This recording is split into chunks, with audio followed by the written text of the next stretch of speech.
Thanks for joining us for installment number 3 of the 25-26 season of the IU Indy Coaches Show. We are with you on campus today inside of University Tower. Thanks for joining us on the ISC Sports Network. We'll talk to 3 different coaches in 3 different sports and either getting the luck of the draw or the short end of the stick. Talking to me first, one of the two, is Damian Dennis, who heads up the swimming and diving program here at IU Indy. Coach, it is good to see you. How are you? Good. Luck of the draw. There, you can look at it that way if you'd like to, and I appreciate the kind thoughts. And in my mind, I think of swimming as a winter sport, but yet you already had your first meet action a couple of weekends ago, correct? Yeah, first meet of the year, first meet in the country. Well, congratulations on that, and I know it also went well for your team, correct? Yeah, 0-3, or 0-3, 3-0 coming out. 0-3 for the conference rivals. So.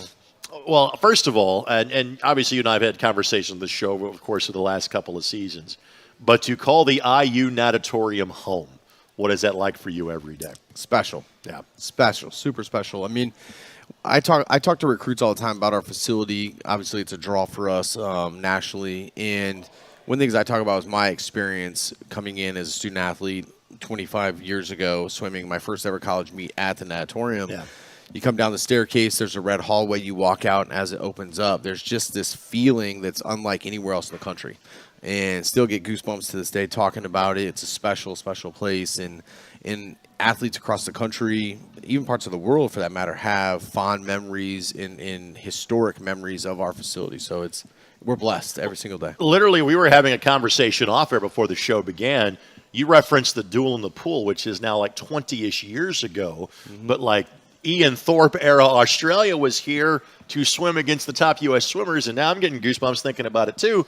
And that's your office. Yeah, that's your place. That's really cool. Special. Truly special. We're blessed every single day. All right, so student athletes are asked to work 12 months a year at their craft base, so that is the nature of it. But usually the competition season is 3 months, maybe 4. That's not the case for your team. How do you kind of handle those peaks and valleys knowing you have to be at a pretty high level over a pretty extended period of time? I think it's the off season, to be honest with you. I think we have to be really good in the months when we're not in season to be prepared and ready for the off season or for the in season part of it. And the postseason, the off season, whatever you want to call it, is critical for that. Our sport is a lot like college football. We're competing every single weekend for nearly 6 months. And it's not a situation all the time where fast times have to matter. It's placing matters as much as times. Really, times only matter 2 to 3 times in a collegiate season, then again 2 to 3 times in the postseason. So it is a preparation piece. We have to be smart as coaches. We have to be smart as athletes. And we just have to come in with a mindset every single day that we're going to work hard and get something achieved. Tell us about some of the senior leaders you have in your program this year, Coach. A great group of men and women that have been with us now for 4 years, and we're really excited about how they've progressed from start to finish and kind of where they are. It's a strong group academically, a strong group athletically, and we lean on them for leadership, and we lean on them pretty heavily for the legacy that they're going to leave for our program and continue to build off of every single year. The seniors kind of, that's their thing they pass on is achievement, legacy, and kind of the standard of excellence that we have inside our program. So we're going to lean very heavily on them. When do you have to gear up to be ready for the Horizon League meet? How far down the road is that? Oh, that's in February. Yeah. When do we have to gear up for it? I mean, 2 weeks ago, right? Right. I think every week we're moving towards that, the idea of dominating at that meet, putting our stamp on the meet and our foot down. And it's not something that is off in the horizon, if you will. It's right now. I mean, our first meet was against 3 Horizon League conference foes, and we're 2 weeks away or 3 weeks away from more of that. So nonstop, never ends. I know the rivalry with Oakland has almost reached like Ohio State, Michigan status. You refer to them as just as the team up north. Don't try to mention them by name. So I did it once. I won't do it again. Your thoughts as to how you match up with those guys from the north side of Detroit? That's what I said. Those guys are who? No, just it's a great rivalry. I think we're evenly stacked, actually. I think this is our men's team is the best men's team I think we've ever had. Right now, Logan Kelly, who's a 5th year for us, is the #1 time in the country. rewrote the record books both for our university and for the conference in our first meet, and kind of establishing himself. And I think he's setting the tone for the rest of the program on the men's side. The women's side is the strongest collective team we've had probably in 4 or 5 years, full of freshmen. And, I'm excited to see what they can do collectively as a women's team and as a combined program. But how do we stack up? I think it's really strong, really good. The other fascinating thing that always strikes me when I'm talking to the swimming folks is just how early in the day you guys are getting in the miles. So literally, for those of you that are watching this in non-live fashion this week, we filmed this right around lunchtime on campus. How many hours have you already been on campus today? I got here before 5 this morning, so this is what is it, noon? Yeah, right now. Yeah, this is an 8 hour. You're about to go home, right? It's 8 hour day already. Yeah, for me. So I get here about 5. The team rolls in somewhere between 5:30 and 5:50, depending who they are and what they do, and then we start at 6 in the morning, Monday through Friday. Every single day. Why is that such a thing in swimming? For us, it's no class conflicts, really, right? True. Culturally, I don't know.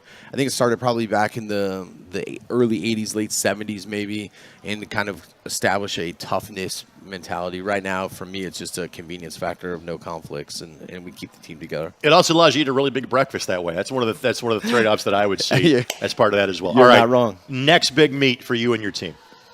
In terms of big meet, we go to UIC coming up the end of October. That's a pretty well-matched team with us. We have Ball State coming down the pipe as well, Youngstown State right after the new year.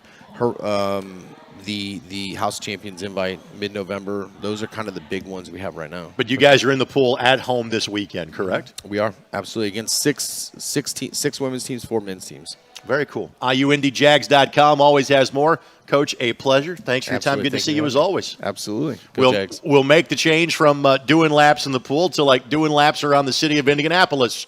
I'll explain when we come back. It is the IU Indy Coaches Show. Again, we're live inside University Tower, and you're watching here on the ISC Sports Network.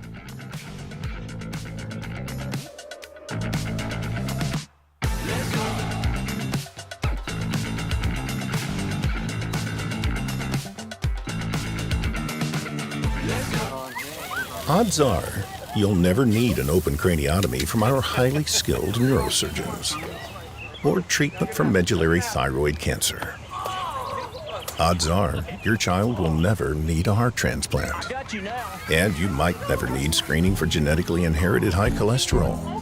But if you do, trust the healthcare system 9 out of 10 Indiana doctors have chosen for their patients' care. Indiana University Health, no matter the odds. We gon' push it to the limit, we gon' rise together, side by side to the finish. Down the ride forever, when we ride, we can ride together. So together we ride, certified. And together we ride, we gon' push it to the limit. We gon' rise together, side by side to the finish. Down the ride forever, when we ride, we gon' ride together. So together we ride, certified. And together we ride, we gon' push it to the limit. We gon' rise together, side by side to the finish. Down the ride forever.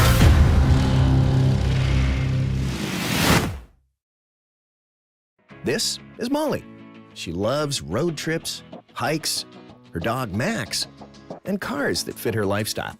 Like this cool new ride that she got with help from Indiana Members Credit Union at a great low rate. And for when she's on the go, IMCU makes it easy for her to pay from anywhere thanks to their digital banking. Looks like Molly is really getting the max from her credit union.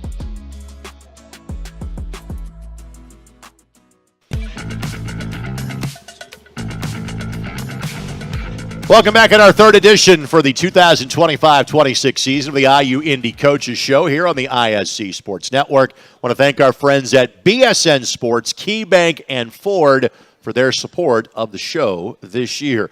Joining us now, he is the women's cross-country coach here at IU Indy. It is Tony McDaniel. Coach, good to see you again. How you been? Good to see you as well. Been great.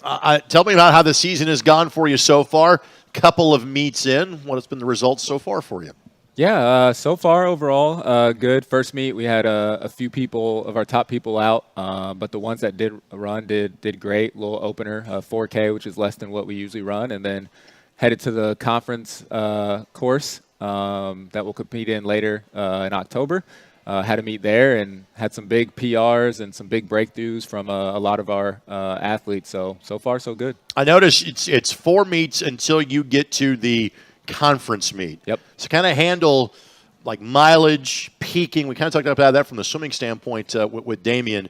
How are you trying to kind of build up, then rest, recover leading into the conference meet? Yeah, so really we've been in heavy training. I always consider this next week with Notre Dame or this week with Notre Dame as like the championship portion, where we kind of really started to focus in on competition, back off a little bit, not a crazy amount because we still have a little bit, but now is kind of where we really show like what we're made of this year, the beginning of October. This has been it's been, again, September has been cooler than August. You hope for that. But frankly, it's going to be around like 90 as you and I are having this conversation. And literally October is just a couple of days away. How have the weather conditions affected you guys so far this season, or has it? Yeah, well, it was great to start off with, True. to tell you the truth, and it was kind of nice because usually it's not the case. Funny you say that. Right before I got here, we learned the time of the races changed a little bit because of the weather.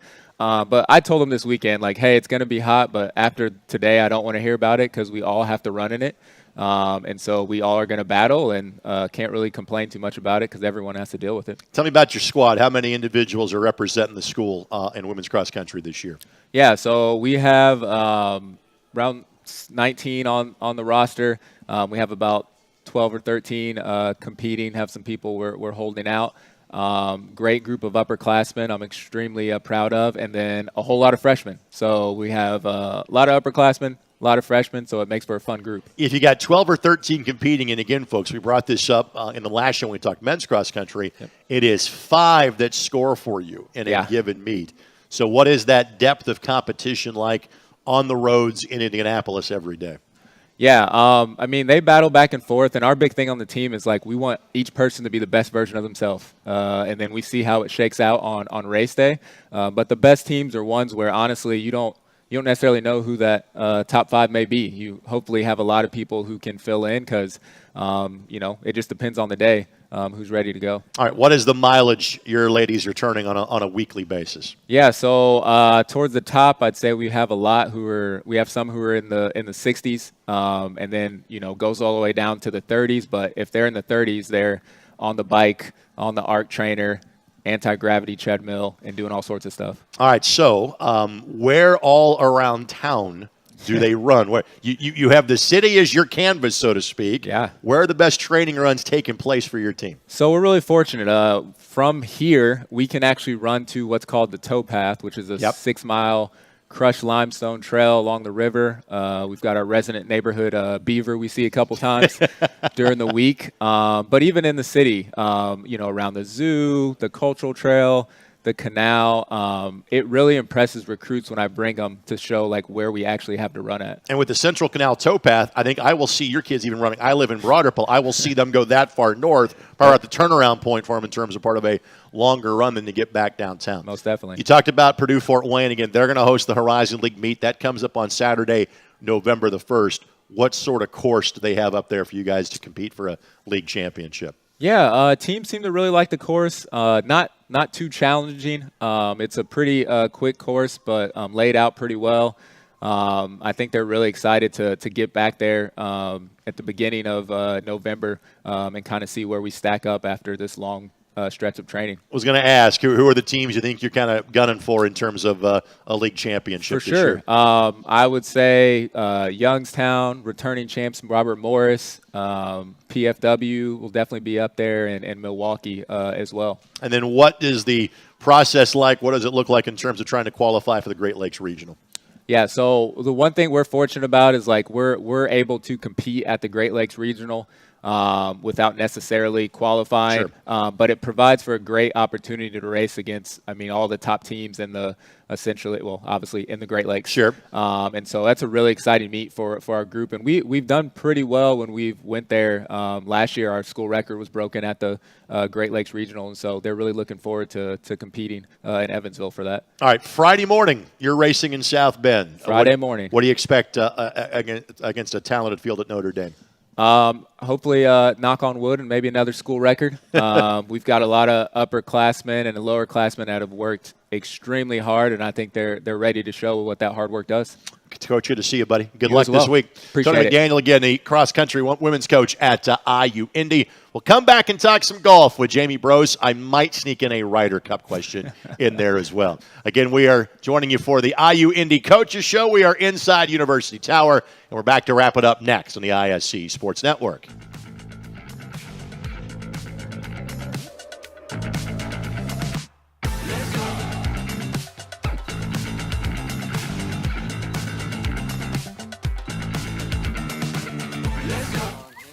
Odds are you'll never need an open craniotomy from our highly skilled neurosurgeons or treatment for medullary thyroid cancer. Odds are your child will never need a heart transplant. And you might never need screening for genetically inherited high cholesterol. But if you do, trust the healthcare system 9 out of 10 Indiana doctors have chosen for their patients' care. Indiana University Health, no matter the odds. We gon' push it to the limit, we gon' rise together, side by side to the finish. Down the ride forever, when we ride, we can ride together. So together we ride, certified. It's together we ride, we gon' push it to the limit. We gon' rise together, side by side to the finish. Down the ride forever, when we ride, we gon' ride together. So together we ride, certified. It's together we ride, we gon' push it to the limit. We gon' rise together, side by side to the finish. Down the ride forever.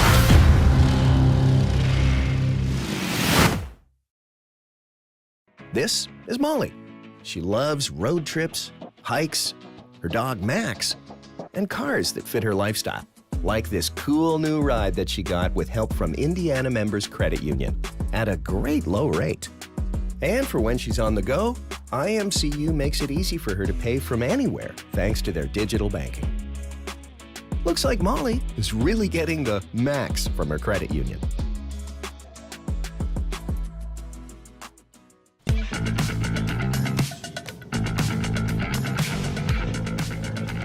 Welcome back for the final time today. We'll do this again in 2 weeks. The IU Indy Coaches Show. Again, thanks to the folks at University Tower for having us.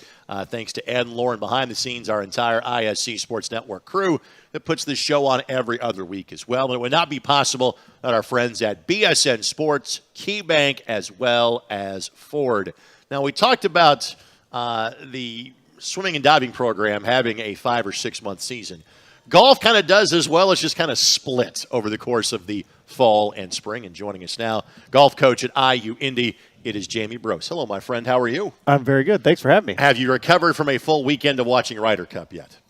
You know, I was with our girls up at Notre Dame, so I busy. missed some of the antics that were going on, but I've been told a lot about what kind of transpired. Yeah. Don't worry about watching Friday and Saturday from an American standpoint. Don't worry about listening to anything from the crowd, from a basic human decency standpoint. Correct. You can go back and watch on Sunday if you want to see some pretty good American golf. But I would think that while you're playing match play, sometimes not a lot, my guess would be there are some things that Ryder Cup and Team USA could learn from college golf, correct? Well, I don't know about that. Definitely maybe a little decorum and etiquette. Would be and good, some of yes. those things would be fantastic. But I guess from the quality team of elements. Oh, standpoint. for sure. Yeah. Absolutely. Yeah. All right. So how'd your weekend go up at Notre Dame? It was fantastic. Our girls competed hard, competing at a very high level there for a while. We didn't finish the way we wanted to, but we have 4 newbies in the lineup out of 5. For this week, and they have been a joy to work with and getting better each week. All right, so let's kind of talk about this. What differentiates the fall season from the spring season? League championship, NCAA stuff is in April, then May. Correct. So yeah. what kind of goes into how many events you can play in one versus the other, et cetera? Yeah, we get 24 days of competition, and we can split that from the fall and in the spring. Obviously, our conference season is in the spring. It's spread out a little bit better in the spring, so we can kind of get a little bit more practice in it here and there and really prepare for the big events that we want to compete well in. Oftentimes, you and I are having this conversation, this show, like in January or February, because you are heading all places south. My guess is the travel isn't as arduous for you in the fall. Is that correct? The fall, it's compacted a little bit more. With 2 teams, I'm on the road 7 weeks straight. Right. So it's a little tougher, actually. True. But the spring is spread out just enough, and we have about the same amount of tournaments in the spring. So, yeah. All right, you had an individual champion last spring, Yeah. in Titus Boswell. Tell us about Titus. Titus has been fantastic. He's a junior this year. He won the conference championship last year individually. The team was leading conference with 9 holes to go. Didn't pull it off, but obviously Titus has led the way. He's had a fantastic summer with some events that he's played well in.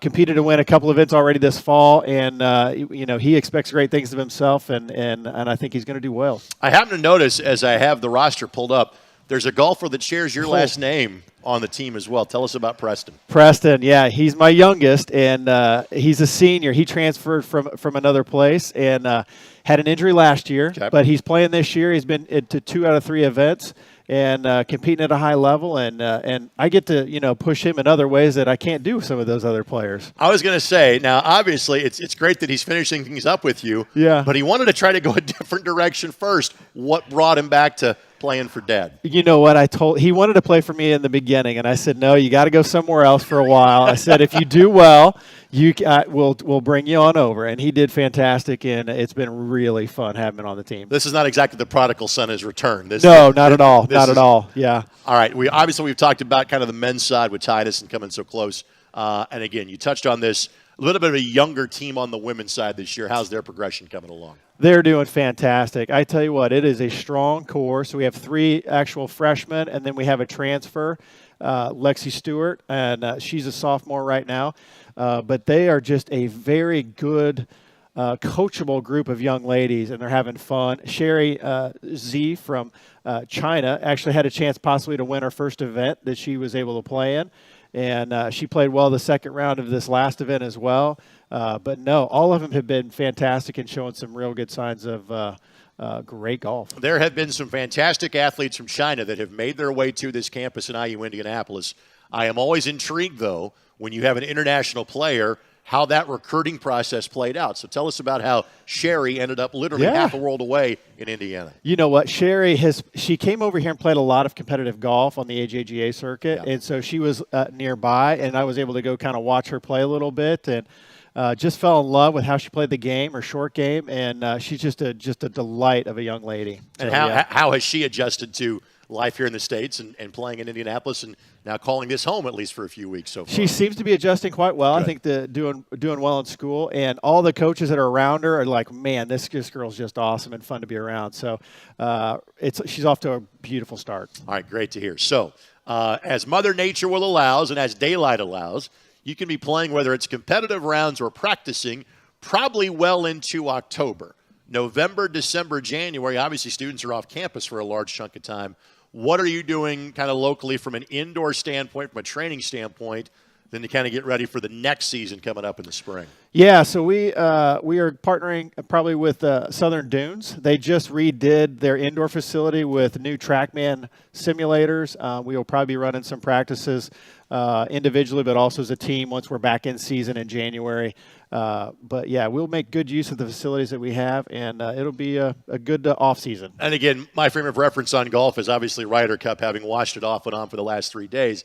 But it's funny, you see like these advertisements for you can play Pebble Beach from your own garage for $200 a month. Yeah. That's great for the average hacker. But in all seriousness, when it comes to Northern golf, when you know you're not getting outside for 2 or 3 months, I would imagine the innovations in technology have been a game changer for programs they've like been yours. magnificent. It started a whole new generation of people playing golf as well. It's been very popular. It's a fun way to get into the game. But the technology and the amount of data that you can actually get, you can really do a lot of things with helping people change their game or their swing in a positive direction.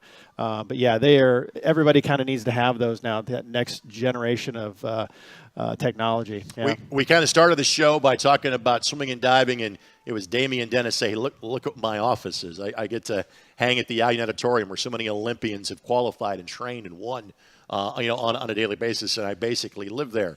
Kind of the same thing as a golfer.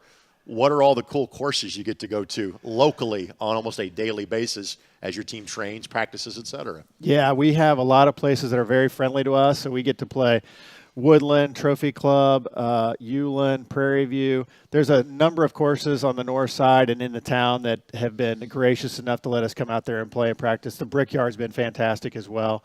We've been out there several times, and what a magnificent place that is too. And but no, it's a lot of fun. We get to play a lot of different places. From a local standpoint, any chances for fans to kind of come watch you locally before you wrap things up for the fall? I'm trying to think here. We are a little bit further away. Okay. So I think we have Cincinnati to be about the closest we would be. So save it for the up spring is what you're saying. The spring, the girls host. We host at Plum Creek in April, and we'd love to have you out. We'll keep our fingers crossed for good weather when that rolls around. Good to see you, buddy. Hey, thank you so much. Appreciate it. Jamie Brose heads up both the women's and men's golf programs here at IU Indy, and that will do it for today's show. Again, thank you so much for joining us. We'll do it again on Wednesday, October 15th. We hope we see you then. For all of our great coaches, Ed, Lauren, and the ISC staff behind the scenes, this is Greg Rakestraw. You've been watching the IU Indy Coaches Show right here on the ISC Sports Network.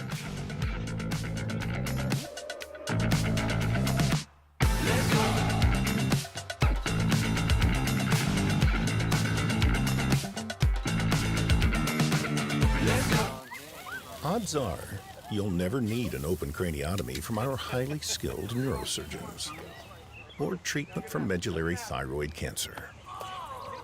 Odds are your child will never need a heart transplant. And you might never need screening for genetically inherited high cholesterol.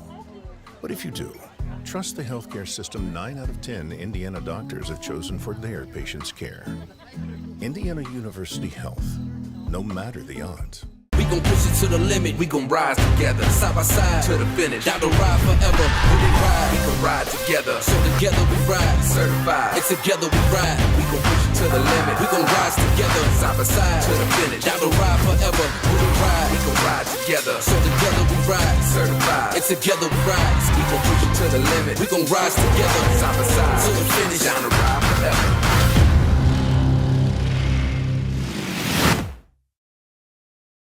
This is Molly. She loves road trips, hikes, her dog Max, and cars that fit her lifestyle. Like this cool new ride that she got with help from Indiana Members Credit Union at a great low rate. And for when she's on the go, IMCU makes it easy for her to pay from anywhere thanks to their digital banking. Looks like Molly is really getting the max from her credit union.